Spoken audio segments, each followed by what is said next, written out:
Hello குட்டாஸ் family. இதை ராகி மாவு, ராகி கஞ்சின்னு நினைப்பீங்க. ஆனால் இது ராகி கிடையாது, கருங்குருவை அரிசி. இதுதான் அந்த அரிசி. கருங்குருவை அரிசி நிறைய பேருக்கு தெரியாது. ஸோ கருங்குருவை அரிசியில் நிறைய நோய் எதிர்ப்பு சக்தி இருக்குது.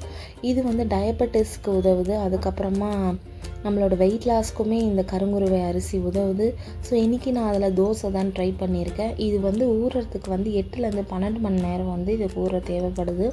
இந்த அரிசியில் ஆன்டி ஆக்சிடென்ட்டு, அப்புறம் அயன் சத்து இருக்குது, ப்ரோட்டீன் இருக்குது, அப்புறம் மினரல்ஸ் இதில் நிறைய இருக்குது. வீக்லி ஒன்ஸ் குழந்தைங்களுக்கு தாராளமாக செஞ்சு கொடுக்கலாம். இதை டெய்லி கூட நம்ம செஞ்சு கொடுக்கலாம். டெய்லி ஒன்ஸ் எடுக்கிறதுனால குழந்தைங்களுக்கும் சரி, நம்மளுக்கும் சரி, நம்ம ரொம்பவே ஹெல்த் பெனிஃபிட்ஸ் நிறையவே இருக்குது. ஸோ இந்த கருங்குருவை அரிசியை நான் தோசை செஞ்சுருக்கேன். ஸோ இந்த தோசை நீங்கள் எப்படி செய்யணுன்னா, 8லேருந்து 12 மணி நேரம் இதை ஊற வச்சுட்டு அப்புறம் அரைச்சிட்டு அதில் சால்ட்டு போட்டு ஒரு 2 மணி நேரம் திருப்பியுமே கொஞ்சம் ஊற போட்டுவிடுங்க. அதுக்கப்புறமா நீங்கள் என்ன உங்களுக்கு சைட் டிஷ் வேணுமா தொட்டு சாப்பிடுங்க. நார்மல் தோசை மாதிரி இருக்கும். மறக்காமல் எங்களோட சேனல் சப்ஸ்கிரைப் பண்ணிக்கோங்க.